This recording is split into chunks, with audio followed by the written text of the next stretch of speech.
एक राजा बहुत बड़ा प्रजापालक था। हमेशा प्रजा के हित में प्रयत्नशील रहता था। वो इतना कर्मठ था कि अपना सुख, ऐशो आराम सब छोड़कर सारा समय जन कल्याण में ही लगा देता था। यहाँ तक कि जो मोक्ष का साधन है अर्थात भगवत भजन, उसके लिए भी वो समय नहीं निकाल पाता था। एक सुबह राजा वन की तरफ भ्रमण करने के लिए जा रहा था कि उसे एक देव के दर्शन हुए। राजा ने देव को प्रणाम करते हुए उनका अभिनंदन किया और देव के हाथों में एक लंबी चौड़ी पुस्तक देखकर उनसे पूछा, महाराज, आपके हाथ में ये क्या है? सबसे बड़ा पुण्य देव बोले, राजन, ये हमारा बही खाता है जिसमें सभी भजन करने वालों के नाम हैं। राजा ने निराशायुक्त भाव से कहा, कृपया देखिए तो इस किताब में कहीं मेरा नाम भी है या नहीं। देव महाराज किताब का एक एक पृष्ठ उलटने लगे, परंतु राजा का नाम कहीं भी नजर नहीं आया।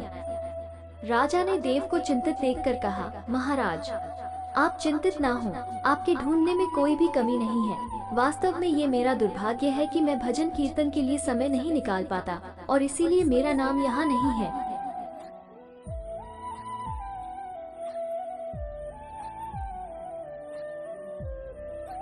उस दिन राजा के मन में आत्मग्लानि सी उत्पन्न हुई, लेकिन इसके बावजूद उन्होंने इसे नजरअंदाज कर दिया और पुनः परोपकार की भावना लिए दूसरों की सेवा करने में लग गए।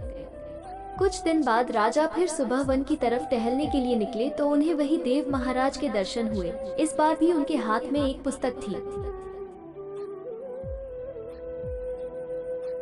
इस पुस्तक के रंग और आकार में बहुत भेद था और यह पहली वाली से काफी छोटी भी थी। राजा ने फिर उन्हें प्रणाम करते हुए पूछा, महाराज, आज कौन सा बही खाता आपने हाथों में लिया हुआ है? देव ने कहा, राजन, आज के बही खाते में उन लोगों का नाम लिखा है जो ईश्वर को सबसे अधिक प्रिय हैं। राजा ने कहा, कितने भाग्यशाली होंगे वे लोग। निश्चित ही वे दिन रात भगवत भजन में लीन रहते होंगे। क्या इस पुस्तक में कोई मेरे राज्य का भी नागरिक है? देव महाराज ने बही खाता खोला और ये क्या, पहले पन्ने पर पहला नाम राजा का ही था। राजा ने आश्चर्यचकित होकर पूछा, महाराज, मेरा नाम इसमें कैसे लिखा हुआ है? मैं तो मंदिर भी कभी कभार ही जाता हूँ। देव ने कहा, राजन, इसमें आश्चर्य की क्या बात है?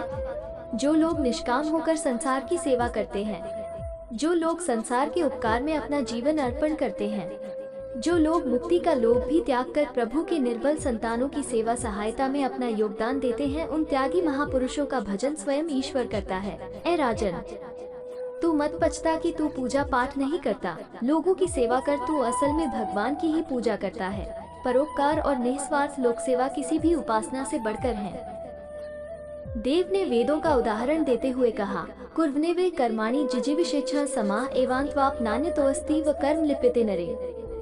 अर्थात कर्म करते हुए 100 वर्ष जीने की इच्छा करो तो कर्म बंधन में लिप्त हो जाओगे। राजन, भगवान दीन दयालु हैं, उन्हें खुशामद नहीं भाती बल्कि आचरण भाता है। सच्ची भक्ति तो यही है कि परोपकार करो, दीन दुखियों का हित साधन करो, अनाथ विधवा, किसान व निर्धन आज अत्याचारियों से सताए जाते हैं, इनकी यथाशक्ति सहायता और सेवा करो और यही परम भक्ति है। राजा को आज देव के माध्यम से बहुत बड़ा ज्ञान मिल चुका था और अब राजा भी समझ गया कि परोपकार से बड़ा कुछ भी नहीं और जो परोपकार करते हैं वही भगवान के सबसे प्रिय होते हैं।